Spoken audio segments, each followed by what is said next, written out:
There once was a bright little girl named Ella, who loved to talk. Her words flowed like a river, fast, bold, and unstoppable. But Ella had a habit that made her words less sweet than they could be. She often spoke without thinking, especially when she was upset. If her older brother Sam asked her to help with dishes, Ella would cross her arms, scrunch her face, and say, "Why don't you do it? I always have to do everything." If her mom reminded her to do her homework, Ella would stomp her feet and whine, "I don't want to. Homework is boring." At school, when her teacher asked her to sit quietly, Ella would roll her eyes and mutter under her breath, "Why does she always pick on me?" Ella thought that being loud and stubborn meant being strong. She thought her words gave her power. But, slowly, the people around her began to pull away.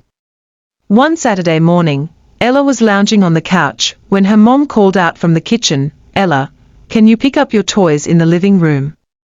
I need to vacuum." Ella groaned and shouted back, "Why do I always have to clean? It's not fair." Her mom sighed but didn't argue. Instead, she quietly picked up the toys herself. Watching from the corner of her eye, Ella noticed her mom's tired expression. Something about it made Ella feel odd. But she shrugged it off.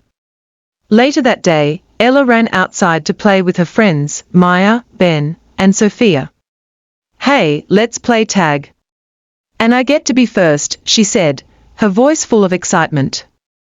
But Maya crossed her arms, and Ben shook his head. "We were going to play hide and seek," Sophia said gently. "No.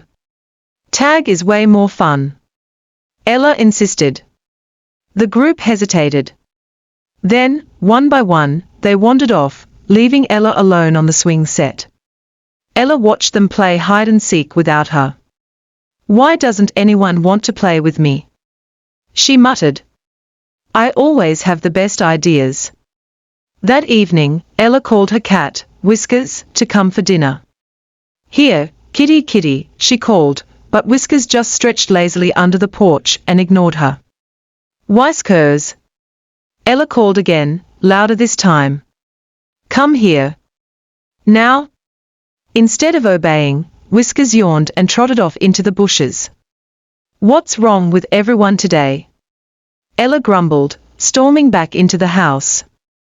That night, Ella climbed into bed, feeling frustrated and confused. "Nobody listens to me," she whispered to the darkness. "It's like they don't care what I say." As she drifted off to sleep, Ella felt herself being pulled into a strange, dreamlike world. When she opened her eyes, she wasn't in her cozy bedroom anymore. She stood in the middle of a bizarre landscape where everything was alive and moving. The trees whispered to each other in hushed tones, their branches swaying like dancers. The grass glowed faintly underfoot, and the sky above was a swirling canvas of gold and green. "Where am I?" Ella said aloud. But the moment she spoke, her words transformed into glittering bubbles that floated in the air. Ella blinked. "What's happening?" Again, her words turned into bubbles, but this time, they didn't float away. Instead, they bounced back, hard, hitting her right on the nose. "Ouch!" Ella cried, rubbing her face. Her words were no longer soft bubbles, they were sharp, sticky, and relentless. "Why do I have to do this?" one of the bubbles shouted, echoing her own voice from earlier that day. It bounced against her shoulder. Another bubble chimed in, "It's not fair. Why doesn't anyone listen to me?" More and more bubbles formed, each one a copy of something Ella had said recently. They flew around her in an angry swarm, bouncing off her arms, legs, and head. "Stop it! Stop it!" Ella yelled, but her cry only created more bubbles. The more she shouted, the more the bubbles multiplied. They swirled around her like a tornado, growing louder and more chaotic with every passing moment. "Help! Help me!" Ella screamed, trying to run. But the words followed her, sticking to her like glue. She stumbled to the ground, covering her ears. Make it stop. Make it stop. Just when Ella thought she couldn't take it anymore, a deep, calm voice cut through the noise. Enough! The bubbles froze midair, then drifted to the ground and popped silently. Ella looked up to see a wise old owl perched on a nearby tree. Its feathers shimmered like silver in the moonlight, and its golden eyes seemed to see right through her. Who are you? Ella asked, her voice trembling.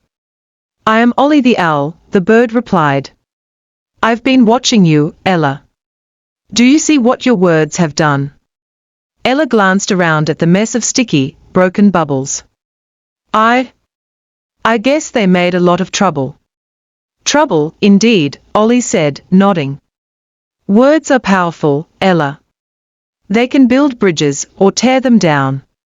They can bring people closer or push them away. Ella lowered her gaze.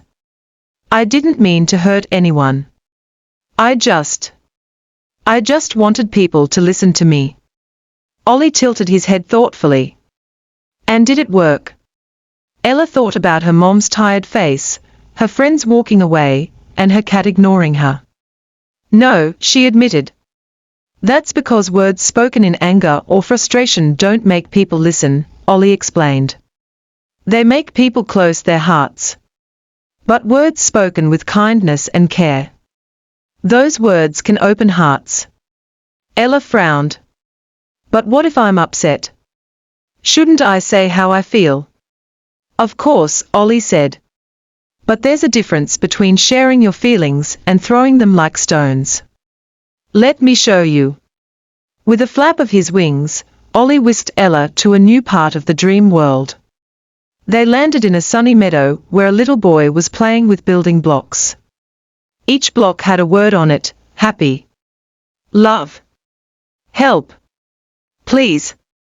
This is Liam, Ollie said. Watch closely.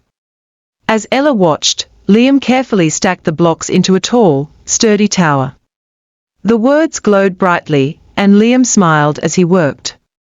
Then, suddenly, another child appeared, a girl with a stormy expression. She shouted, "You're so slow. Let me do it."